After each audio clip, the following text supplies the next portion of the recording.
कथा का केली पाहिजे, कथा का ऐकली पाहिजे, परमार्थ का केला पाहिजे, सप्ताह का केला पाहिजे. काय कोणाला काम नाही म्हणून करायचं, परंपरा म्हणून करायची, दुसऱ्यानं केलं म्हणून चढावर घोडं करायचं, आपल्याकडे फार पैसा आहे म्हणून करायचं, की आपल्याला फार वेळच आता शिल्लक आहे म्हणून करायचं. नाही, करायचं ते कशासाठी करायचं आहे हा महत्त्वाचा प्रश्न आहे. आणि त्याचं एकमेव कारण जर काय असेल तर संतांनी शास्त्र असं सांगतं, बाबांनो, जीवनातल्या दुःखाची वजाबाकी करण्यासाठी हे सारं करायचं. आज आपण जर जगाकडे पाहिलं तर लहानापासून त्या मोठ्यापर्यंत, गरिबापासून ते श्रीमंतांपर्यंत, पूर्वेपासून ते पश्चिमेपर्यंत, दक्षिणेपासून ते उत्तरेपर्यंत, खालपासून ते वरपर्यंत, गल्लीपासून ते दिल्लीपर्यंत, लहानापासून ते मोठ्यापर्यंत आणि गरिबापासून ते श्रीमंतापर्यंत प्रत्येक माणसाच्या जीवनामध्ये दुःख भरलेलं आहे. कुणाच्या जीवनामध्ये लहान दुःख असेल, कुणाच्या जीवनामध्ये दुःख मोठं असेल. कदाचित दुःखाची जी परिसीमा आहे ती मोजता येईल, परंतु दुःख नाही असं मात्र म्हणता येणार नाही. कुणाला कशाचं दुःख निश्चित आहे प्रत्येकाच्या अंतःकरणामध्ये. आणि या दुःखावर जगामध्ये कुठेही औषध तुम्हाला फिरलात, कितीही पैसा दिला तरीही मिळणार नाही. जगात असं एकही दुकान नाही की त्या दुकानामध्ये गेल्यानंतर दुःख देता येईल आणि तिथून सुख घेता येईल. पण या जगामध्ये एकच दुकान असं आहे जिथे गेल्यानंतर दुःखाची वजाबाकी होते आणि सुखाची बेरीज आपल्या जीवनामध्ये येते. आणि ते दुकान संतांच्या दारामध्ये आहे. घातला दुकान, हो घातला दुकान, घातला दुकान, हो घातला दुकान, दुकान घातला दुकान. देती आलिया दान, देती आलिया दान, संत उदार उदार, हो संत उदार उदार, संत उदार उदार, हो संत उदार उदार, हो संत उदार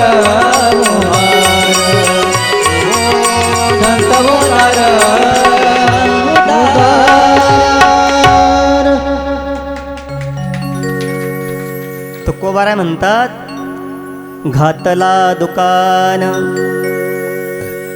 देती आली अशी दान, संत उदार उदार, भरले अनंत भांडार. संतांची या गावी वरो भांडवल, नाही दुःख लेश. संतांच्या गावाला दुःख नाही बाबा. बाकी जीवनामध्ये आपण पहा दुःख आणि दुःखच भरलेलं आहे. किती दुःख आहे आणि साऱ्यांकडे सारखंच आहे. एक पेशंट डॉक्टरकडे गेलं, डॉक्टर साहेब सुखच नाही हो, झोपच लागत नाही, काही करा पण गोळ्या औषध द्या. डॉक्टरने गोळ्या दिल्या, औषध दिलं. घरी गेला, 4 दिवस ट्रीटमेंट पार पडली, पण कसलं काय नाही कसलं काय. पुन्हा आला, डॉक्टर साहेब फरक नाही पडला, अजून भारी गोळ्या द्या. डॉक्टरने अजून भारी दिले. 4 दिवस निघून गेले, डॉक्टर काही फरक नाही, चांगलं इंजेक्शन द्या. दिलं तरी फरक नाही. पुन्हा गेला डॉक्टर, जरा सलाईन वगैरे ट्रीटमेंट करा. तेही केलं तरी सुद्धा काहीच फरक नाही. 5व्यांदा पुन्हा जेव्हा आला, डॉक्टरांनी कोपरापासून हात जोडले. सारं करून दमलो रे म्हणले, माझे सारे उपाय संपले, जे पाहिजे मी तुला ते देऊ शकत नाही. असं कर, तू पुढच्या कुठल्या तरी दवाखान्यात जा. आणि निराश होऊन तिथून निघाला आणि वाटेमध्ये एक साधू भेटले. साधूंकडे गेला, दर्शन केलं. महाराज काही म्हणा, आपण सुखाची झोप लागत नाही, तुम्हीच काहीतरी औषध द्या. साधूंनी जाणलं हे फिरून फिरून आलेलं गिऱ्हाईक आहे. पण आता याची समज काढण्यासाठी काय करावं, कारण जगामध्ये असा कोणीही माणूस नाही की तो पूर्ण सुखी आहे. हा, प्रत्येक हे जग दुःखानं भरलेलं आहे, याला मृत्यूलोक असं म्हणतात. हा इथल्या या योगाचा हा स्वभाव आहे. दुःख बांधवडी आहे हा संसार, सुखाचा विचार नाही कोठे. कुठे सुद्धा सुख नाही, सुख नाही कोठे आली या संसारी, आणि वाया हवं भरी होऊ नये. हे संतांचे अनुभव आहेत. पटले तर बघा. सुख पाहता जम पाणी, दुःख परवाताये म्हणे. दुःख परवाताये म्हणे, दुःख परवाताये म्हणे. सुख पाहता जम पाणी, दुःख पर्वताय वडे. दुःख पर्वताय वडे. दुःख पर्वताय वडे.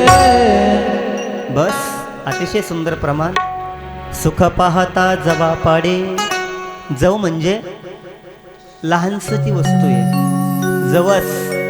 सुख हे माणसाच्या जीवनात जवसा इतकं आहे, आणि दुःख किती आहे? पर्वता एवढे, डोंगरा एवढं मोठं दुःख आहे. आणि जेव्हा महाराजांकडे गेला, महाराज म्हटले, बाबा आता याला काय सांगावं. ते म्हणले, असं कर, मी सांगतो तेवढं कर, तुला सुख मिळेल. म्हणले कसं? जा आणि ज्याला सुखाची झोप लागते अशा माणसाचा शर्ट घाल, तुला झोप लागेल. याला वाटलं सोपं आहे. आणि हा लगेच रिवर्स निघाला आणि ज्या डॉक्टरच्या दवाखान्यात गेला त्या डॉक्टरकडे गेला. डॉक्टर साहेब, ते म्हणजे तू आलाच का? तो म्हणला, हे पहा, आता गोळी देऊ नका, इंजेक्शन देऊ नका, सलाईन देऊ नका, काही देऊ नका, मी म्हणतो तेवढं द्या. डॉक्टर म्हणले, काय? तुमचा शर्ट मला तेवढा द्या. डॉक्टर म्हणले, अरे पण माझा शर्ट घेऊन काय करणार? तो म्हणला, असं आहे, तुमचा शर्ट घातला की मला सुखाची झोप लागेल. डॉक्टर म्हणले, मला सुखाची झोप लागते असं तुला कुणी सांगितलं? तो म्हणला, तुम्हाला सुखाची झोप लागत नाही का डॉक्टर साहेब? डॉक्टर म्हणले, अरे कसली झोपण कसली काय, पेशंट किती वाजता येईल, संध्याकाळी किती वाजता नाही सांगता येत नाही. दिवसभर 300 रुपये फीस पेशंटची, शिवाय मेडिकलचं त्यातून जे मिळतं ते काही कमिशन ते वेगळंच करावं लागतं. म्हणले, सारं ज्या पेशंटला सलाईनची आवश्यकता सुद्धा नाही, गोळीवर भागल, त्याला सुद्धा सलाईन द्यायचं आणि 550 वसूल करायचे, करावंच लागते म्हणले लेकरा बाळा करता. आणि हे सारं केल्यानंतर म्हणले, कुठे चैन आहे, पैसा कमवता कमवता झोप लागलच कशी? तो म्हणला, मग डॉक्टर साहेब पाहता काय, चला की माझ्याबरोबर. निघाले डॉक्टर. एका इंजिनियरकडे गेले. इंजिनियर साहेब, तुम्हाला सुखाची झोप लागते का? ते म्हणले, कसली आली राजा सुखाची झोप, या शासनान दरबारी काम करतो. अरे 85,000 पेमेंट आहे, पण लाडक्या बहिणीला पैसा सुरू केल्यापासून आमचे पेमेंट रखडले 6-6 महिन्यापासून, पेमेंटच नाही. बरं, सासरवास काय कमी नाही, कोण कधी फोन करील आणि कोणता मंत्री काय शिव्या देईल सांगता येत नाही. एवढा सारा आमच्या मागे लागलेला वैताग, कशी सुखाची झोप येईल? हा पठ्ठ्या म्हणला, मग इंजिनियर साहेब चला आमच्या बरोबर. निघाले. एक वकील भेटला. वकील साहेब, तुम्हाला लागते का सुखाची झोप? ते म्हणले, काय सांगावं? अरे याची केस हँडल करायची, त्याची केस हँडल करायची, खऱ्याचं खोटं करायचं, खोट्याचं खरं करायचे, दोघा भावामध्ये भांडणं लावून द्यायचे, दोघाचं एक एक विकायला लावायचं, आणि त्यांच्या जीवावर आपण 2 एकर घ्यायचं. याच्यामध्ये जीवन चाललंय म्हणला. साहेब, कसली आली सुखाची झोप? हा पठ्ठ्या म्हणला, वकील साहेब चला मग आमच्या बरोबर. आणि वकील साहेब सुद्धा निघाले. असे जवळजवळ 5-25 जण जमले आणि सारे जण सुखाचा शर्ट शोधण्यासाठी निघाले. दमले, दुपारची वेळ, एका झाडाखाली थांबले आणि अंग टाकलं सुनील महाराज. आणि अंग टाकल्यानंतर एक शेतकरी दुपारपर्यंत नांगर हाकला. दुपारची वेळ, अंगामध्ये शर्ट नाही, घामाघूम झालेला. जसे बैला अगदी दावणीला बांधले, पाणी पाजलं, चारावरण टाकले, आणि जे पळतच गेला विहिरीमध्ये उडी मारली, आंघोळ करून वर आला. बायकोनं भाकरी आणल्या होत्या, 2 मुरगाळल्या, त्यामध्ये ताक टाकलं, ठेचा घेतला, दानकून मारलं, जमिनीला अंग टाकलं, पायातली चप्पल काढली, उशाला घेतली आणि गरकन डोळा लागला. एका मिनिटात घोरायला लागला. आणि हे पाहिलं ह्या 25 जणांनी आणि सारे एकमेकाला म्हणाले, सापडला रे सापडला. आणि पळतच त्या शेतकऱ्याकडे गेले. अय बाबा म्हणले, उठ थोडं उठ म्हणले जरा. तो म्हणला, काय झालं नेमकं? काय नाही म्हणले, आम्ही 25 जण आहेत, काही देऊ नको, फक्त आमच्या 25 लोकांना तुझा एक एक शर्ट दे. हा म्हणला, तुम्ही पाहताय म्हणला माझ्या अंगातच शर्ट नाही. काल म्हणला अवताला गुठला आणि फाटला, शिवायला सुद्धा वेळ नाही, माझ्याच अंगात नाही, तुम्हाला कुठून देऊ? आणि जर 25 शर्ट घालण्या इतका मी श्रीमंत असतो, कशाला रे उन्हामध्ये नांगर हाकला असता. 25 जण निराश झाले आणि तिथून निघून आले. अर्थ इतकाच आहे, सुखाचा शर्ट कुठेही मिळत नाही आणि सुखाची झोप माणसाला मिळत नाही, लक्षात ठेवा. म्हणून ज्याच्याकडे शर्ट आहे त्याला झोप नाही, आणि ज्याच्याकडे सुखाची झोप आहे त्याच्याकडे घालायला शर्ट नाही. ही जगाची अवस्था. आणि एवढा जर विप्रयास जगामध्ये असेल तर कसा माणूस सुखानं जगू शकेल? मग सुखाने जगण्यासाठी काही साधन नाहीच का महाराज? आहे ना. आणि ते साधन आहे श्रीकृष्ण कथेचं गायन आणि श्रवण करणं. याशिवाय दुसरं सुख आणि समाधान जगात नाही. त्याकरिता कथा ऐकायची, त्याकरिता कीर्तन ऐकायचंय, त्याकरिता सप्ताह करायचा आहे. आणि म्हणून कालपर्यंत आपण इतिहास पाहिला. भगवान शुकाचार्य राजा परीक्षितीला कथा सांगतायत. आणि पहिल्यांदा चालू केलाय, राजानं प्रश्न केला होता भगवान शुकाचार्यांना, महाराज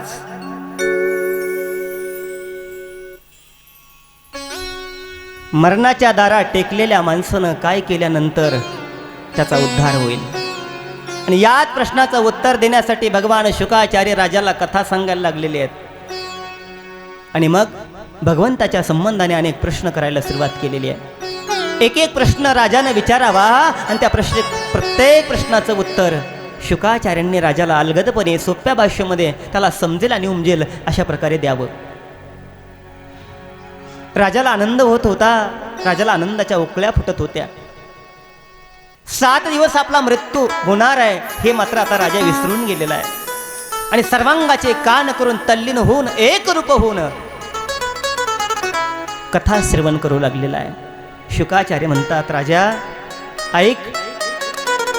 राजानं प्रश्न केला, महाराज मी असं ऐकलंय भगवंताचे आत्तापर्यंत अनेक अवतार झाले, खरंच भगवान अवतार घेतो का हो? जर घेत असेल तर आत्तापर्यंत त्यानं किती अवतार घेतले आणि घेतले तर का घेतले? प्रश्न 3 आहेत बरं का. मी आता एक वाक्य बोललो ना, यात प्रश्न 3 आहेत. भगवंत अवतार घेतो का? 1. आत्तापर्यंत भगवंतानी किती अवतार घेतले? 2. आणि अवतार घेतले ते कशासाठी घेतले? 3. आले तुमच्या लक्षामध्ये प्रश्न? 3. आता पुढचे 3 प्रश्न ऐका. या मृत्यूलोकामध्ये जन्माला आलेल्या जीवाचं परम कर्तव्य काय? 4था प्रश्न. या जगामध्ये आल्यानंतर जीवाला आपला उद्धार करून घ्यायचा असेल तर शास्त्र पुष्कळ आहेत, त्यातलं सारशास्त्र कोणतं आहे? 5वा प्रश्न. आणि भगवंतानी अवतार संपवल्यानंतर भगवान निजधामाला निघून गेले, पण गेल्यानंतर भगवंतानी आपली प्रतिमा, आपलं रूप, आपला अंश कशामध्ये ठेवला? अशा प्रकारचे 6 प्रश्न. राजाचा एक एक प्रश्न आणि शुकाचार्यांचं त्या प्रश्नावर सुंदर असं उत्तर आहे. राजाने विचारावं, हसतमुखानं शुकाचार्यांनी त्यावर उत्तर द्यावं. आणि मग सांगत गेले भगवंतानी किती अवतार घेतले. ऐक बाबा, भगवंतानं आत्तापर्यंत या जगामध्ये 24 अवतार घेतले. ऐका बरं, श्रीमद भागवत कथा सांगतो मी. आणि भागवत ग्रंथानुसार देवानं आत्तापर्यंत 24 अवतार घेतले. आता तुम्ही म्हणाल कोणते? आता ते मी सांगतो, तुम्ही ऐका. भगवान शुकाचार्य सांगतात, राजा ऐक. पहिला अवतार घेतला भगवंतानं वराह अवतार. वराह म्हणजे डुक्कर. देवानं पहिला अवतार डुकराचा घेतला, हे लक्षात ठेवा.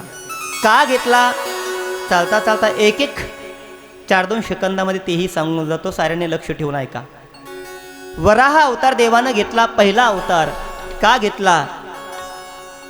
सृष्टीची निर्मिती करायची, ब्रह्मदेवाला कळेना कुठं करावी. सप्ताह करायचा आहे पण जागा कोणती निवडावी प्रश्न पडतो. लग्न करायचंय मुलीचं पण कोणत्या ठिकाणी करावं प्रश्न पडतो.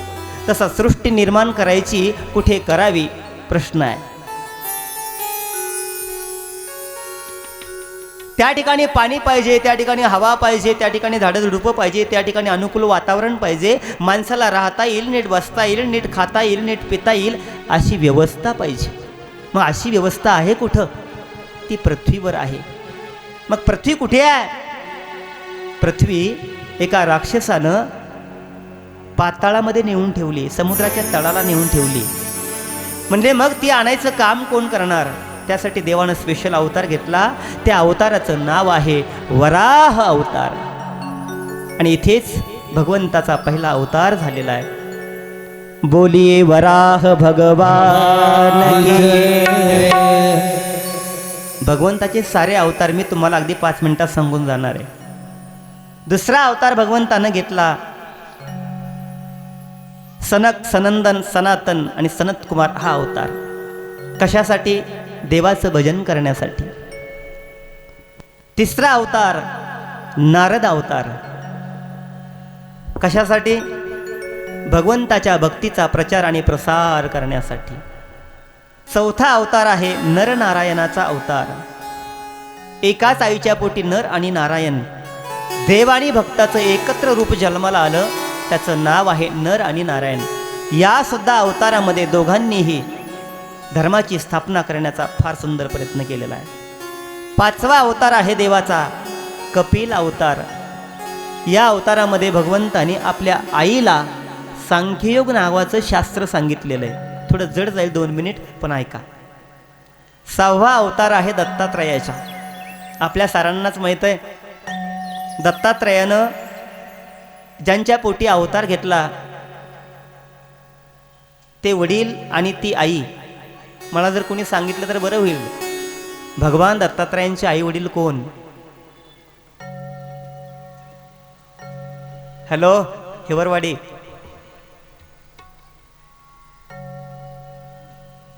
हा,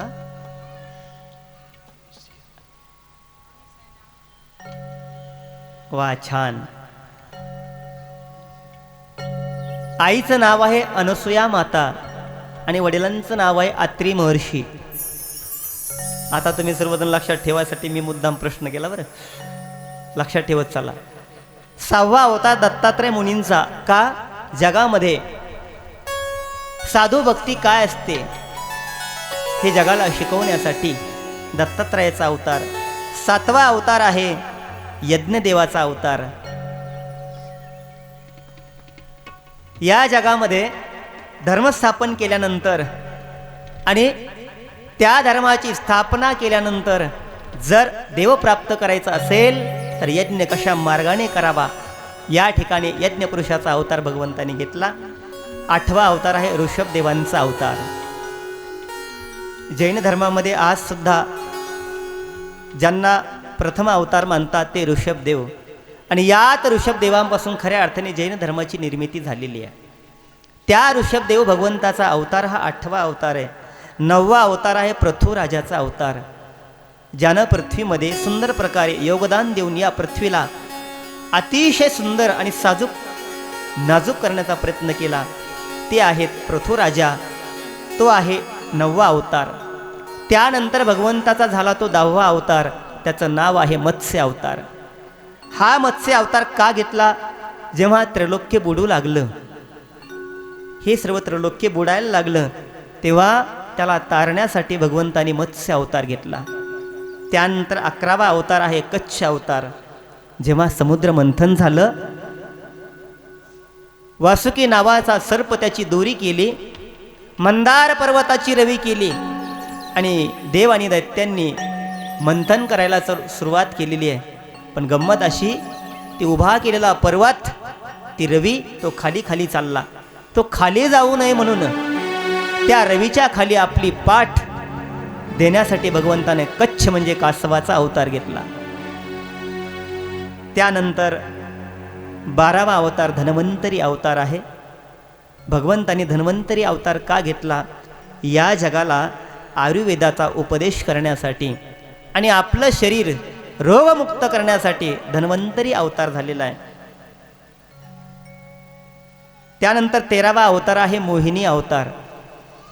दैत्याच्या ताब्यातून अमृत घेऊन ते अमृत देवांना पाजण्यासाठी मोहिनीचा अवतार आहे. 14वा अवतार आहे नरसिंह अवतार, जो आज होणार आहे कथेच्या शेवटी. प्रल्हादाचं रक्षण करण्यासाठी आणि हिरण्यकश्यपासारख्या दुष्टाला मारण्यासाठी भगवंतानं नरसिंह अवतार घेतला. 15वा अवतार आहे वामन अवतार. बळीराजासारखा दैत्य अतिशय मातला. देवांचं राज्य संपलं आणि दैत्याच्या राज्याला सुरुवात झाली.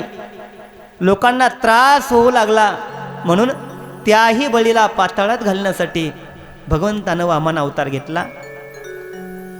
16वा अवतार आहे परशुराम अवतार. पृथ्वीवर क्षत्रिय अनेक प्रकारे माजले. त्यांनी सज्जनांना त्रास द्यायला सुरुवात केली, विशेषतः ब्राह्मणांना त्रास द्यायला सुरुवात केली. आणि अशा वेळेला तो त्रास मिटवण्यासाठी क्षत्रियाच्याच पोटी कुळामध्ये पण परशुरामानं असा अवतार घेतला, हातामध्ये परशु घेतला आणि ज्या ज्या क्षत्रियांनी या जगाला त्रास दिला त्यांचा निपात त्यांनी करून टाकला. यानंतर 17वा अवतार आहे व्यासांचा अवतार. 4 वेद होते, ऋग्वेद, सामवेद, अथर्ववेद आणि यजुर्वेद. हे 4 वेद जगाला कळेनात, तेव्हा या 4 वेदांना सोप्या भाषेमध्ये सांगण्यासाठी, पुराण रूपामध्ये, कथा रूपामध्ये जगाला ज्ञान देण्यासाठी आणि जगाचं प्रबोधन करण्यासाठी स्पेशल अवतार भगवंतांना घेतला. त्या अवताराचं नाव आहे व्यास अवतार. त्यानंतर 18वा अवतार आहे राम अवतार. का? दुष्टांचा नाश, सज्जनांचं रक्षण आणि माणसाच्या मनाला आनंद देण्यासाठी हा रामाचा अवतार आहे. 19वा अवतार हा बलरामाचा अवतार आहे. वसुदेव आणि रोहिणी मातेच्या पोटी धर्माची स्थापना करण्यासाठी आणि आपल्या बळानं दुर्जनांचा नाश करण्यासाठी जो उभा राहिला त्या अवताराचं नाव आहे बलराम. आणि 20वा अवतार आहे भगवान श्रीकृष्ण. या जगातल्या भक्तांना आनंद देण्यासाठी, गोकुळामधल्या गोपकांना आणि गवळणींना आनंद देण्यासाठी हा अवतार निर्माण झालेला आहे.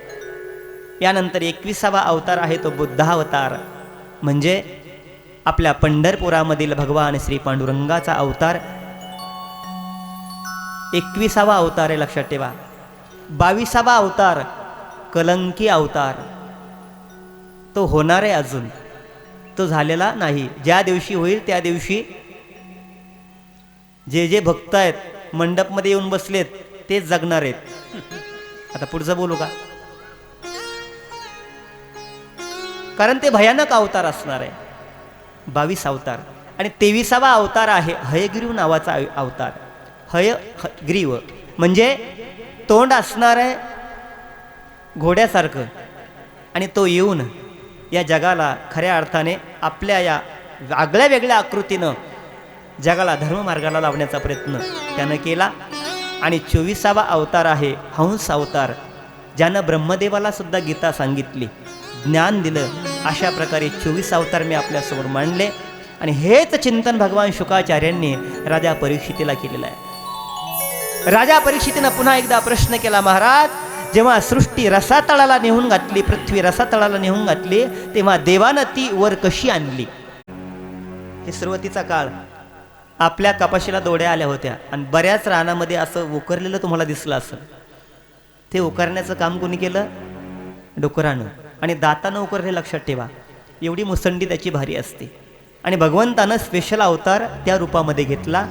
रसातळाला गेले, त्या ठिकाणी जो दैत्य होता चोरून नेणारा पृथ्वीला, त्याला युद्ध करून त्याला ठार मारलेलं आहे. सारा समुद्र लालबुंद झालेला आहे. पृथ्वी आपल्या या दातावर घेतलेली आहे. या समांतर अंतरावर आलेले आहेत. पृथ्वीला अधिष्ठित केलेलं आहे आणि मग ब्रह्मदेवाला सांगितलं, ब्रह्मदेवा आता करा तुम्ही सृष्टीचा विस्तार.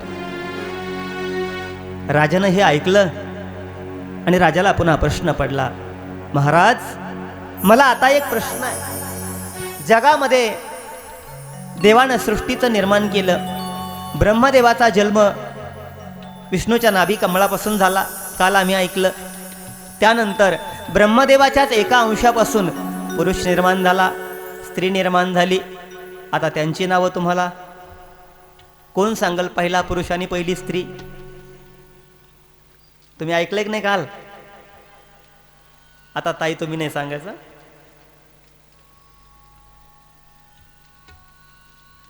आमच्या हिवरवाडीनं सुद्धा ऐकलंय ना, जगातला पहिला पुरुष आणि जगातली पहिली स्त्री. सांगा पाहू, आज बक्षीस देतो गड्या. आज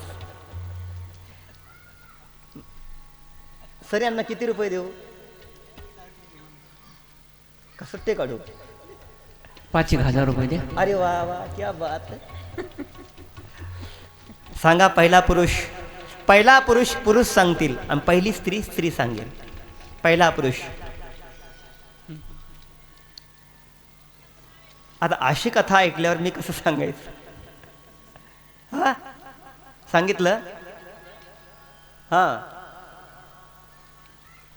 आणि स्त्रीचं नाव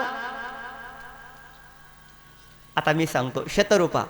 आता लक्षात ठेवा, उद्या विचारलं तर आलं पाहिजे. पहिला पुरुष आहे मनू महाराज, पहिली स्त्री आहे शतरूपा. आणि दोघांच्या पोटी 5 बाळं जन्माला आली. तुम्ही ते काल त्यांचं विस्तार ऐकलेला आहे. पहिल्या मुलाचं नाव आहे प्रियव्रत, दुसऱ्या मुलाचं नाव आहे उत्तानपाद, पहिल्या मुलीचं नाव आहे आकुती, दुसऱ्या मुलीचं नाव आहे देवहूती, तिसऱ्या मुलीचं नाव आहे प्रसूती. विषय संपला. आणि राजानं प्रश्न केला, महाराज सज्जनांचा जन्म झाला, ब्रह्मदेवाचा अवतार झाला, हे सारं आम्ही ऐकलं, पण ज्या राक्षसानं ती पृथ्वी चोरून नेली त्या राक्षसाचा जन्म कसा झाला तेवढा आम्हाला सांगा. आणि मला वाटतं हे कळणं फार गरजेचं आहे. राक्षस कधी जन्माला येतो हे कळलं ना, मग देव कसा जन्माला येतो हे आपाप कळल्याशिवाय राहणार नाही. ऐका, थोडंसं सांगतो, 2 मिनिटात सांगतो. राक्षस कसा जन्माला येतो. एकदा भजन करूया. कृष्ण गोविंद गोविंद गोपाल नंदलाल, राधे गोविंद गोविंद गोपाल नंदलाल.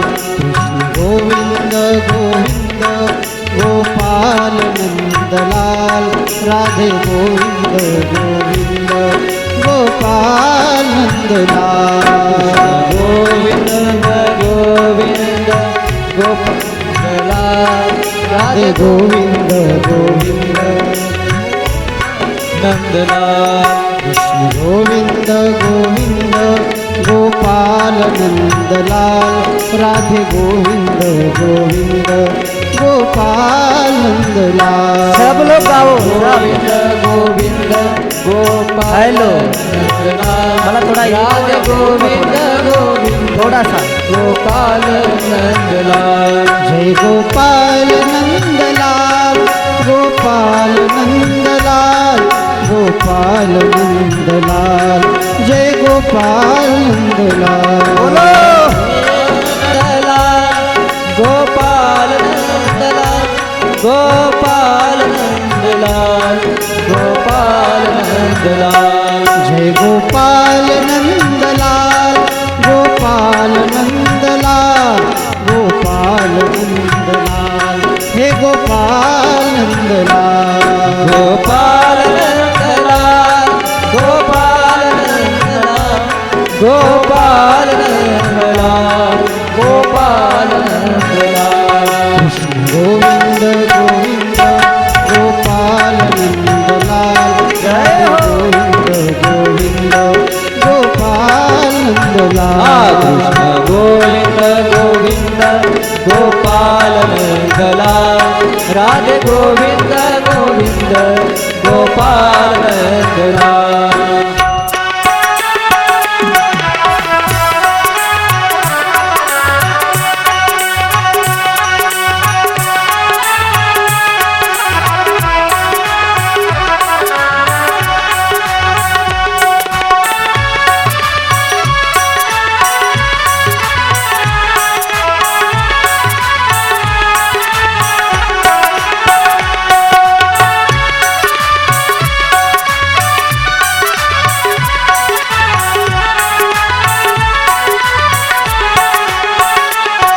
गोपाल नंदलाल गोपाल नंदलाल गोपाल नंदलाल गोपाल नंदलाल गोपाल नंदलाल गोपाल नंदलाल गोपाल नंदलाल मेरे यशोदा के लाल जय गोपाल नंदलाल गोपाल नंदलाल गोपाल नंदलाल नंदलाल गोपाल नंदलाल गोपाल नंदलाल गोपाल नंदलाल गोविंद गोविंद गोपाल नंदलाल राधे गोविंद गोविंद गोपाल नंदलाल गोविंद गोविंद गोपाल नंदलाल